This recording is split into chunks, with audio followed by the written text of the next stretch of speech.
Hi, good afternoon, and welcome everyone. My name is Hannah Gilkinson. I am one of the directors here at National Geographic Student Travel, and we are excited to have you all with us to learn more about our programs that we're offering for summer 2023. So over the course of the next half hour or so, we'll cover a brief overview of the National Geographic Student Travel programs, and I'll share some information about all of the explorers and the trip leaders who students will be learning from this summer. And we'll speak quickly about each destination and what you can expect if you do join us this summer. I and my colleagues, Mike and John, who will also be joining a little bit later, would be happy to answer any questions that you might have. So feel free to put those in the Q&A box, the question and answer box down at the bottom of your screen. And my colleagues will either address them live at the moment, chat you back, or we will address them at the end. So as they come up, we might address them later on, but go ahead and throw them in the Q&A and we'll make sure that your questions all get answered. Please also know that we are recording this and we'll send it out to you if you'd like to review it or share it with anybody else. So these programs are designed to allow students to explore and learn while connecting with the missions of the National Geographic Society. The National Geographic Society is a nonprofit organization committed to using the power of science, exploration, education, and storytelling to illuminate and protect the wonder of our world. These programs provide an opportunity for students to get out into the field with National Geographic explorers, to delve into their surroundings and learn skills that are used by explorers such as photography, science, filmmaking, technology, and storytelling. The hope is that the students return home with an explorer mindset, ready to observe and engage the world around them, and with a real sense of responsibility and respect for other people, cultures, and the natural world. These programs are designed to be fun, but they're also designed to bring together students who share a curiosity for the world and to create a community of future explorers. On the program, students will find role models in the National Geographic explorers and trip leaders who are all accomplished and inspiring photographers, writers, scientists, and educators, as well as local experts and organizations we meet along the way. One goal of these programs is to empower students with the skills and tool sets they need to become leaders in their communities, and that's certainly something we see as evidenced in this quote from one of our explorers. So we're excited to have a National Geographic explorer join each of our programs. National Geographic explorers are change makers, they're innovators, they're individuals who've been recognized by the Society for the exceptional work that they're doing in their fields, and they receive funding and support from the Society as a result. National Geographic explorers are curious, driven individuals who push the limit of what we know, striving to know more about our planet. This year's group of explorers are thrilled to be getting out to the field with our curious and motivated students. So every program has an explorer, or what we also refer to as the Nat Geo expert, so you might hear that term, and they join for 3 to 6 days with the exception of the photo and film workshops on which the expert joins for the entire time. This page just shows an example of some of the explorers who are going to be joining us this summer. Salome has joined us in the past. She's a marine ecologist working at the Charles Darwin Foundation in the Galapagos, supporting the management of the Galapagos Marine Reserve. Tierney is a biologist, filmmaker, and she's also a world expert on the giant ocean sunfish, and she's joined us on many programs over the years. M. Jackson, also an incredible explorer who's been with us. She's a glaciologist and TED Fellow who spent years studying some of the world's most remote Arctic environments. Florian's a big cat researcher working to reduce predator conflicts in Namibia and Botswana. And Sheen is a Thai photojournalist and marine biologist who specializes in marine conservation stories. So we'll go into more detail on some of these explorers when we discuss the individual programs, but this is a good sample of the type of people that will be joining us. Also joining us are the trip leaders. They're all incredibly accomplished, dynamic individuals who love working with students. So they are with the group 24/7 for the duration of the program from departure to return, and they oversee everything from the health and safety to group dynamics, and also are well established in their field. So they're instructing students on the different themes of the program. So these are just a few of our leaders who will be joining us this summer and have joined us in the past. And I encourage you to go to our website for the bios and to read more about both our experts and our leaders, because we do have a lot of information there. But just quickly, so Alex Basaraba. Alex is a climate change resilience specialist and freelance photographer and author with extensive experience working in science-informed storytelling and youth empowerment. He's been leading with us for the past 5 years in Nepal, Iceland, and in Cambridge.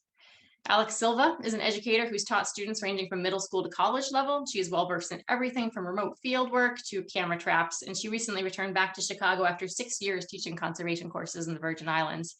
Alex has been leading programs with us since 2009 all around the globe. Jamel Holden is a very accomplished photographer, director, and filmmaker who's produced content for a number of Grammy Award-winning artists, including John Legend, Quincy Jones, Enrique Iglesias, to name a few, as well as produced highly acclaimed feature filmed and the travel docu-series Black Girl Chronicles. Erica is an educator and photographer. She's had numerous exhibitions of her landscape and portraiture photography. Himraj is an outdoor journalist, photographer, and adventurer who covers travel, conservation issues, extreme sports, climate change, to name a few. He's been widely published and he's led programs around the world with us since 2013. This summer, we're offering 3 different types of programs: exploration, university workshops, and photo workshops. So all of these programs are designed for students completing 9th through 12th grades or the equivalent, but we do consider applications from current 8th graders who are excited to engage with the themes of the program. So if this describes you or someone you know, we do encourage you to give us a call and we're happy to talk with you about options. So the exploration category is our biggest category. There's 7 programs that fall within this category. These are our smaller traveling group programs. So there's generally 16 to 24 students and 2 to 3 leaders plus the National Geographic Explorer. And they travel around to various spots within the destination they're visiting. When students apply for an exploration program, they'll pick a specific, what we call on assignment focus. So each exploration program offers 2 different on assignments. They include photography, climate and geology, wildlife and conservation, marine and tropical biology, and anthropology, culture, and tradition. So a student will select one on assignment in the destination that they're choosing. Each itinerary has been crafted to maximize learning and engagement with the on assignment themes throughout the program. So students will choose this focus and they use that as their lens through which they explore the destinations. All students are working towards some sort of a final project. It could be a photo gallery or presentation of the best images by the photography students. It could be a short written piece or a field journal presented by the wildlife students. It's really a chance to get creative. It's not meant to be a high pressure experience, but really a chance for the students to dive into a question that they hope to answer and then share back what they've learned with the rest of the group and then take that back and share it with their friends and their family. So it's a really incredible sharing opportunity for the students. Each on assignment has a specific trip leader that's dedicated to teaching and working with the students on their projects. As I mentioned, our leaders are all experts in their own fields. And so they'll be teaching the students everything they need to know and guiding them on their journey. And we often have students call because they can't decide which on assignment they want to do. So please give us a call and we're happy to help you with this and see which program and which on assignment might be the best fit for you. So students will spend part of their day with your on assignment group and part of the day participating in whole group activities. So for example, in the morning, the photo group might go out to learn how to practice portraiture photography or wildlife photography. And the wildlife group might go off with a local researcher to learn about how they're using camera traps to monitor big cat movements. And then the groups will come together for an afternoon culminating activity together. So there's an opportunity for them to engage with their on assignments and then also the entire group. The university workshops, we have one this year, which is based on the campus of MIT, and it focuses on technology, engineering, and robotics. So this is a larger program of around 50 students and 6 to 8 leaders plus 2 explorers. We'll look at how explorers and researchers at MIT are developing cutting-edge technology and address issues impacting the world. Students are then challenged on the university workshops to consider issues in their own communities and take what they've learned and discuss during the program to develop a final project that could address the problem back at home. We've had students in the past who've been able to bring their ideas to completion, which is a wonderful thing to see. So again, I encourage you to call and discuss this program as it really is exceptional and unique. The photo and film workshops are intensive workshops where students get out into the field daily on assignment with their trip leaders and expert, learning everything from technique and storytelling with an emphasis on editing as well. So on these programs, what's unique is that there's a final gallery opening of images and a screening of the final films. And this is something that's open to friends and family who are able to come to see that as well as to the public. On the Yellowstone photo workshop, all students are learning about photo, and in Tokyo, students choose either photo or film. And so it's important to say that for all these programs, it's important to know that no formal experience is necessary, but really just the desire to learn and explore, and the instructors will work with all students at whatever level they're at. So please give us a call if you want to discuss your experience with photography, film, any of these topics. And again, we're happy to chat you through it. Yeah, so now we're going to dive quickly into discussing all of the individual programs. And to start, I'd like to turn it over to my colleague, Mike, who's going to jump in and talk a little bit about our BAHA program. Thank you, Hannah.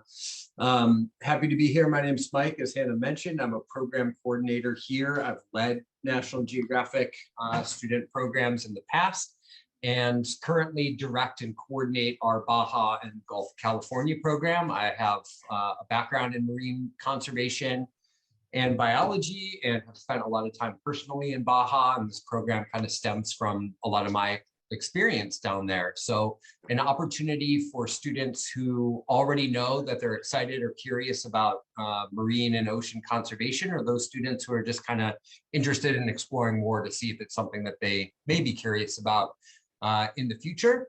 We base ourselves at a spot on the Gulf of California called Palapas Ventana. It's kind of a eco-adventure lodge right on the shores of the sea.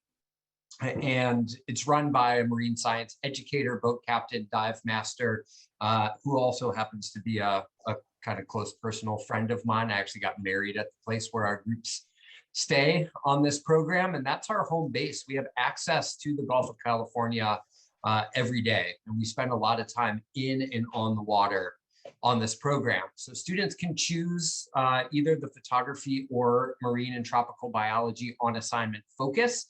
And regardless of what students choose for their main focus, all students are going to have an opportunity to explore both of the on assignment themes. So the photography students are still learning about the marine conservation aspect, and vice versa. The marine and tropical biology kind of group will also obviously be taking photos and are encouraged to do so.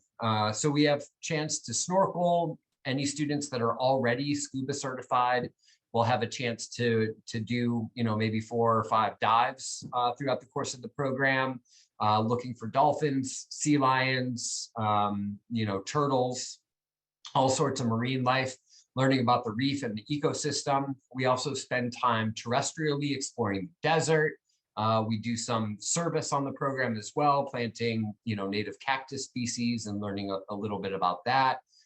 We have a talk from a expert whale shark researcher, and even have an opportunity to go out in the Bay of La Paz and try to see whale sharks, the largest fish in the ocean. We spend 2 days on the Pacific side as well, on a remote stretch of beach, just kind of exploring that habitat, visiting an oyster aquaculture facility, and students have an opportunity to practice surfing as well with local experienced guides.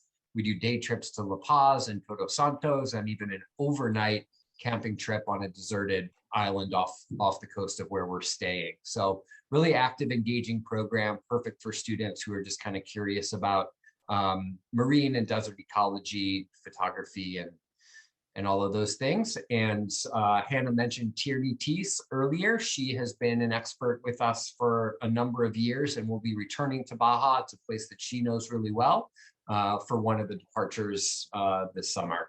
So you can refer back to the website as well for more information on the leaders and the experts for all of our programs. And I love talking about this trip. So any chance you have, feel free to email or call and ask for me, and I'm happy to chat more about the program. And I'll hand it back to Hannah. Thanks so much. Great. Thank you, Mike. All right, I'm going to hop over from the Gulf of California to Hudson Bay to our Canadian Arctic program. So this is a program I was lucky enough to lead a few years ago. On this program, students travel to the town of Churchill, Manitoba on the shores of the Hudson Bay. Churchill is known as the polar bear capital of the world due to the fact that the polar bears convene there on the shores each fall as they wait for the bay to freeze over. It's also known as a premier place to view the thousands of beluga whales who gather in the Churchill River during those warm summer months. So we'll have the opportunity to kayak in the waterways, spot the belugas. It's really a magical, wonderful experience. And we learn on this program about how climate change is not impacting only the bears, but also the community and the people of Churchill, the ecology of Churchill as well, and economy.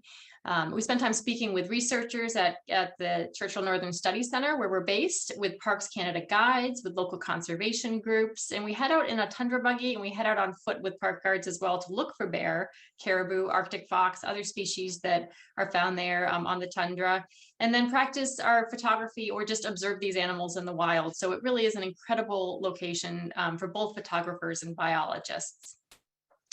Another program that's near and dear to me would be the Ecuador and Galapagos program. So this program explores 3 very different ecosystems: the Mindo cloud forest, the Cotopaxi Paramo, and the Galapagos Islands, all down in Ecuador. So after a quick stop in Quito, the group heads to Mindo, where they begin their exploration of the biodiversity of Ecuador. They go ziplining through the forest canopy, explore the cloud forest with naturalists. We have some incredible friends and guides there that we work with. And then we work on some service projects with local conservation groups in Mindo as well. The group then heads to Cotopaxi, high up in the Andes, to learn about, among other things, the unique adaptation of the plants that survive in the high altitude environment. We go horseback riding, as you can see in this picture, riding across the Paramo, looking for Andean condors. And then those that want to can hike up to the glacier of the Cotopaxi National Park, which is incredible as well. From the glacier to the Galapagos, we then head to visit the three islands in the Galapagos archipelago. And then we meet there with our Nat Geo expert, as I mentioned, Salome, and we learn about the landscape of the animals who live there. When we're out in the Galapagos, we'll go snorkeling at a number of locations, including Kicker Rock, which is the cone of an old ancient volcano. And there we always see manta rays, Galapagos sharks. It really is just an incredible snorkeling opportunity. And we also snorkel in shallow bays as we journey between the islands, where we often spot sea lion pups, Galapagos penguins, sea turtles, of course, blue-footed boobies, all kinds of just the iconic creatures that Galapagos is known for. So it truly is an incredible experience for both biologists and photographers alike. I'm going to pass it over quickly to my colleague, John. He's going to tell us all about Iceland and Namibia, which are two of the programs that he oversees. So I direct our programs in Iceland and Namibia, and I actually just got back from Iceland a few weeks ago, meeting with our friends and local contacts there. This is a 14-day program in Iceland. It begins and ends in the capital Reykjavik, and then it circumnavigates the whole islands on the scenic ring road. We travel by private shuttle bus, and in certain destinations along the journey, we use 4x4 vehicles as well for accessing some hikes and other activities. We spend typically about 2 days in each stop on the Iceland program. So this program explores Iceland's incredible landscapes, from waterfalls and geothermal pools and glaciers to lava tunnels and bubbling mud pots, all while students are learning about their chosen on-assignment project, whether that be photo or climate and geology. When we're out and about daily, we're joined by Icelandic geologists and glaciologists, ecologists, and adventure guides. It might be one day that we're strapping on crampons and going glacier trekking, riding horseback along a fjord, or exploring underground ice caves. We also spend time in Reykjavik, and we have time to explore this capital city on foot. It's a cultural hub. It's full of museums and historical sites. It has an impressive waterfront and many great cafes and other eateries. M. Jackson is our expert for the first Iceland departure this summer. Hannah mentioned M earlier. She's worked in Iceland for more than a decade. She's led this program many times. She's more recently served as the program's expert. She's a geographer, glaciologist, emerging explorer. She's also the author of several books, and much of her work in Iceland has focused on how climate change is affecting communities in the country's southeast. So I'd be excited to have Em back with us again this summer. I do just want to talk a little bit more about one particular destination on the program, and that's in the north of Iceland in Mývatn. This is an area that's very volcanically active and a real geothermal hotspot. And I'll just kind of walk through for you a day in the life there as an example of a daily schedule on one of our programs. So we'll wake up at our guest house and we stay together on all of our programs in the same accommodations, students and leaders. We'll have a traditional Icelandic breakfast of skyr, which is that rich Icelandic yogurt. It's delicious, oatmeal, granola, fruits, cheeses, juices. We'll then grab our day packs and we'll head off for a morning walk through the hardened beds of lava rock that surrounds the area around Lake Mývatn and also the Havrafall crater site. Really impressive to see these formations, and especially so to be able to do it on foot and while exploring those on assignment focuses of either photo or climate and geology. We'll have lunch together as a group at our guest house, and then we'll head underground with professional guides into the permafrost and explore ice caves. And we'll see both the stalagmites that have built up in some cases over hundreds of years, and those stalagmites are the ones that come up from the cave bottom. And we'll also see some really impressive stalactites that come down from the ceiling of the cave. Later in the afternoon, we'll have time to read or write in journals, work on assignment projects, review or edit or critique photos that you took that day. Then the group will take dinner together and have an evening soak at the local thermal pools. And finally, a group meeting to cap off the day. I'll also share a little bit about our program in Namibia, which I also organize. Namibia has a variety of landscapes. So on the itinerary, which lasts for 3 weeks, students have a chance to see red sand dunes, desert, savanna, acacia woodland, the wild rocky Atlantic coast with its impressive beaches, Etosha National Park, wildlife sanctuaries, really incredible opportunities for both photo students and wildlife conservation students to delve in. We will have chances to photograph iconic megafauna up close in national parks, snap photos of cheetahs exercising at a wildlife sanctuary using a lure on a pulley system, mimicking wild prey. And we'll do all of this alongside conservationists, ecologists, and other field professionals, learning about efforts to mitigate human and wildlife conflict in communities near protected areas. We'll set up camera traps to better understand wildlife movements. We'll conduct game counts. We'll do collar tracking exercises. We'll get to walk in the bush with trackers and look for sign from rhino and leopard. We also have time for plenty of other outdoor adventures too. Sandboarding, we'll go sea kayaking in a marine sanctuary, and the group will also spend a number of nights camping. Our expert for this summer's program is Dr. Florian Wiese, field biologist and conservationist. Hannah mentioned him briefly earlier. He's been working with the program for over a decade, and much of his work focuses on Africa's big cats and those innovative ways to improve human-wildlife coexistence. And one of the highlights of Flo's participation that past students have really enjoyed is a conservation careers workshop for the group, and that's something that we'll be doing again this summer. As my colleague Mike shared, if you have any questions at all or would like to speak further about these or other programs, please give us a call. We're happy to chat. And with that, I'll pass it back to Hannah to share more about our program in Norway. Thank you. Yeah, I'm happy to jump in. And just a reminder that if you have any questions, you can feel free to put them in the question box down below, and we'll make sure to address them at some point.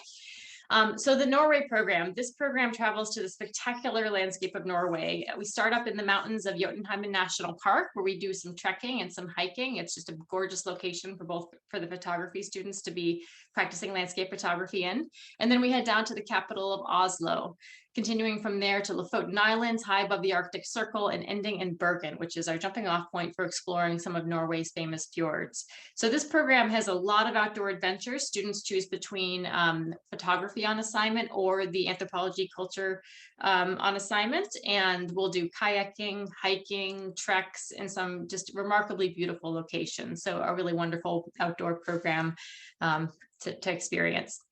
The next program I'll talk about is our Thailand program. On that one, the students select either photography or anthropology, culture, and tradition as they explore Thailand, traveling from national parks where, with luck, they'll see elephants and gibbons, up to the temples of the northern cities of Chiang Mai and Chiang Rai. This program is really designed to explore the tapestry of communities that make up Thailand, and it ends with a homestay in a Karen village where the students will have the opportunity to spend their day with the Karen people and learn about their role as caretakers of the resident elephants. And that wraps up all of our exploration programs. We do have our MIT program, which I mentioned earlier, is our university workshop program. And we are still finalizing the details of which explorers and labs we're going to be working with this summer. So I definitely encourage you to give us a call to discuss more. We're going to know a lot more in the coming weeks. But just to give you a sense of this program, in the past, we've worked with the MIT Media Lab, building underwater ROVs and piloting them in the Boston Harbor. We've learned about the applications of artificial intelligence across various disciplines. We've learned about innovative urban agriculture advances and more. So we really look at all these different ways in which engineering, robotics, technology, all of these innovations and how they're being applied to solve problems in unique ways that maybe they weren't initially intended to do. So it's a really incredible program. Please do give us a call. We'd love to discuss it further. And again, students on this program are just really being challenged to think creatively about how this technology can be used to solve the world's problems and think how they could apply it to their own communities. So a really fun program. This is a larger one too, of around 50 students or so. The next programs are our photo workshops, and I'll start with the Tokyo program. So this is a photo and film workshop that allows students to do a deep dive into the technical side of photography and filmmaking. And again, as I mentioned earlier, you don't have to have any prior experience, but this is designed for students that really want to jump in, learn everything from the art of storytelling, to the technological side of things, to editing, and to putting together a portfolio. And they do this all while exploring the incredible city of Tokyo. So this is one of our larger photo workshops. It can have up to 50 students, and students will spend most of their day out exploring in small groups in the different neighborhoods of Tokyo. But they start each morning with a brief classroom experience, learning those new techniques, working individually one-on-one with the instructor at where they're at, where they need help, and growing from there. Or maybe they're getting an assignment, something they're going to be looking to shoot throughout the day when they're out and about in Tokyo. And then they end each evening downloading their images, going through them with their images and the National Geographic Explorer, and then working on editing those images for their final gallery and final presentation. Again, on the photo workshops, there is a final gallery that family and friends are welcome to join. And we also open it up to the general public and invite them. So it's really exciting for the students to display their final pieces. And the last program to discuss is our Yellowstone photo workshop. So this is a workshop that is smaller, typically around 20 students and 3 leaders, and then the National Geographic Explorer. And the group splits their time between Bozeman, Montana, and Yellowstone National Park. So similar to the Tokyo program, we spend each time in the morning learning the techniques, and then time in the evening downloading and reviewing our images. But much of the day is spent out in the field exploring the park in small groups, and kind of getting out and putting what we're learning to use. So this is a great program for someone who's interested in landscape and wildlife photography, getting out into Yellowstone National Park. So I really appreciate that John and Mike were able to talk about the programs that they direct, but I would encourage you to reach out to our office and speak with the director of any of the programs you're interested in. We're happy to talk you through the different options, walk you through the itineraries, and answer any questions you may have as you're making a decision about what to do this summer. So the application process, we do accept applications on a rolling admissions basis, and applications are open now. It's a very quick online application process of just basic information, at the end of which you'll be asked to choose your first and second choice of program, and also if your program has an on assignment, your first and second choice of on assignment. We will never put somebody in their second choice without first giving them a call, but we do ask that you put that in, please. And then also a deposit at the end. They will ask you to put a $700 deposit down. That will hold your space in the program while you get the next pieces together. And just quickly, I wanted to mention that deposit is $500 of the $700 is refundable before March 15th, and it's fully transferable. So if you decide you apply for Canadian Arctic, but then decide you want to go to Baja, we're happy to transfer that over as long as there's space in Baja. And the next pieces of the application are a short personal statement, just a paragraph or two about why you're choosing this program, what you hope to get out of it, what excites you about this destination, and then 2 teacher references. And we'll just ask you to send 2 email addresses for your teachers, and this can be an educator, a coach, a mentor, somebody that knows you well working with peers and who can envision you in this type of a group experience. And we'll send them a quick online reference form to complete. And once we have those pieces, it usually takes our admissions team about 24 hours to review and get back to you. When you're fully accepted into the program, you will have access to the digital locker, which is basically your one-stop shop for everything you need this summer. It has your packing list in it. It has information if you have questions about what type of camera you would like to get if you're looking to purchase a camera. It has information on summer blogs that will keep updated during the summer where family can follow along, and more information on your leaders and experts as well. So it's a great place, a great resource that you'll be referring to from the moment you apply until the summer. So that is the application process. Give us a call if you have any questions about that as well.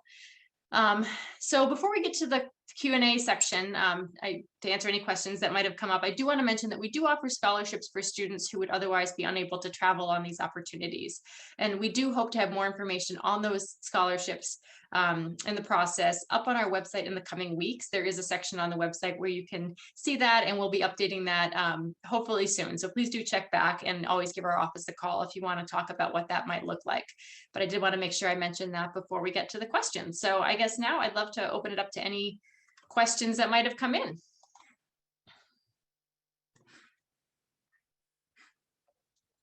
Hey, Hannah. We had a few questions come in about the collaboration with Putney Student Travel. If you could explain a little bit more about that. Sure. Yeah. So National Geographic first reached out to Putney Student Travel in 2007 with the idea of creating travel opportunities for younger students.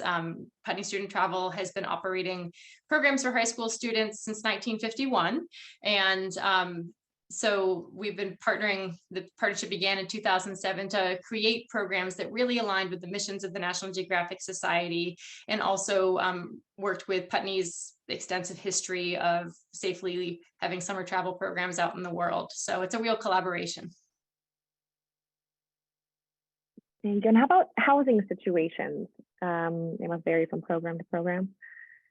It does vary from program to program. I think most often, most frequently we'll have doubles or quads. We do have some situations, I think John mentioned in Namibia, we do camp, and we have some permanent camping sites in Thailand as well. So it really varies program to program. It is, all of our, we whenever possible, we like to have accommodations where we take over the entire small guest house if we were staying in a guest house in Iceland, for example. And all of our accommodations are picked with an eye for student groups. So common spaces that we can gather for our nightly meetings, classrooms that we can use to set up laptops to do, to download our images at the end of the day. But it is very much program specific. So I would encourage people to call.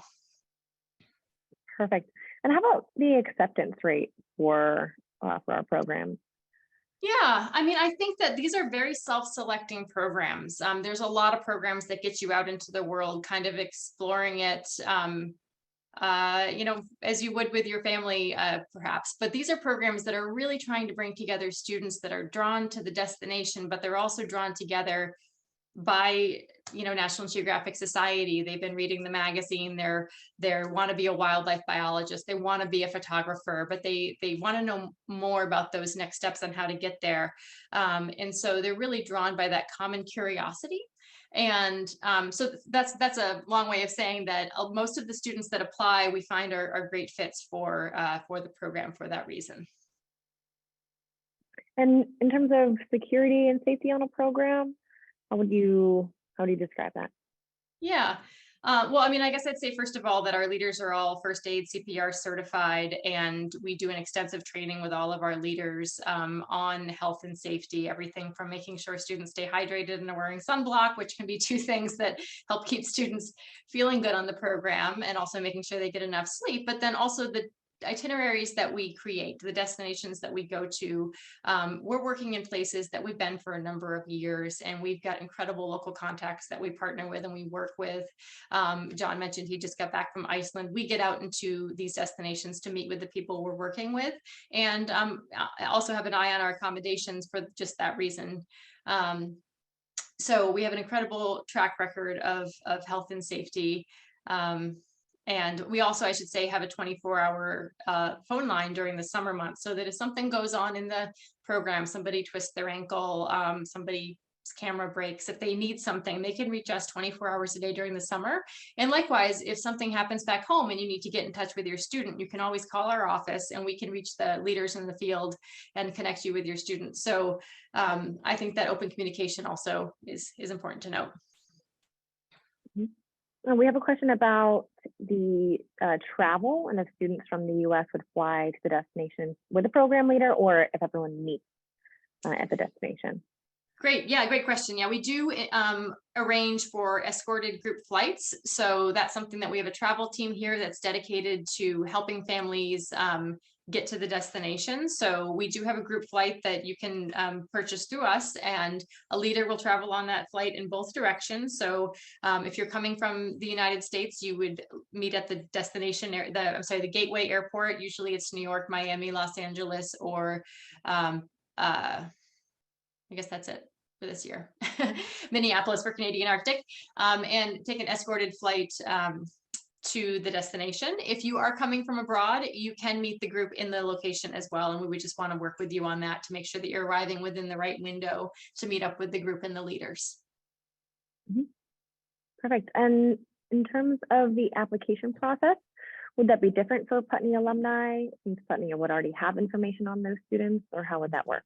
Yeah, another great question. So if you are an alumni of Putney Student Travel, then you can just you can give us a call and we can make sure that you have an application created with National Geographic Student Travel, and we can transfer over your application materials from your previous travel with us. Wonderful.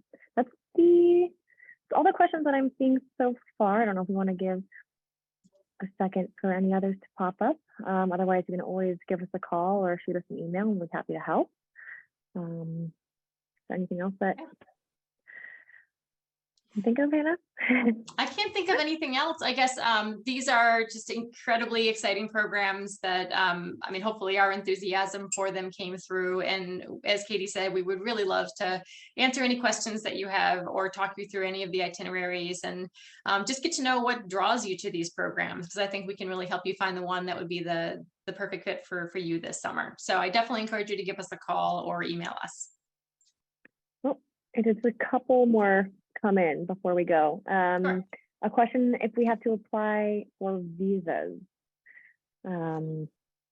That depends on your destination, and it depends on your passport. So we do, in your digital locker, we do provide information on travel, including if your destination requires a visa and what the process would be. So again, it's really destination dependent, and that would be a great thing to discuss with the program director. In terms of enrollment, when do you anticipate these programs filling up? When should parents encourage their students to finish applications? Yeah, I mean, I think that there's a lot of enthusiasm to get back out into the world after a few summers of not as much travel happening. And so I would encourage, if you want your first choice of destination and dates and on assignment, I would encourage you to look to January, and by the end of January, kind of having that firmed up. And again, it's transferable. So if you change your mind or have to switch your set of dates, as long as there's space in the program, we're happy to make that shift for you with no penalty. So yeah, lots of flexibility, definitely. yeah. Perfect. Okay. In terms of payment schedule, after the application fee, there is a final payment due in the spring. That would just vary based on program, but yep, there's not necessarily a payment schedule unless you decide to create one for yourself. Final payment is due on March 15th. So the deposit at the time of application to hold space in the program, and then final payment is due on March 15th. So. And then any other questions? Feel free to send by email. Yeah, it was really great to have so many people join us virtually. And again, we'll email this out to you so that if you'd like to share it with anybody that you think might be interested in traveling with us, hopefully it'll be helpful to them. But again, we look forward to speaking with you when you have more questions. So thanks so much.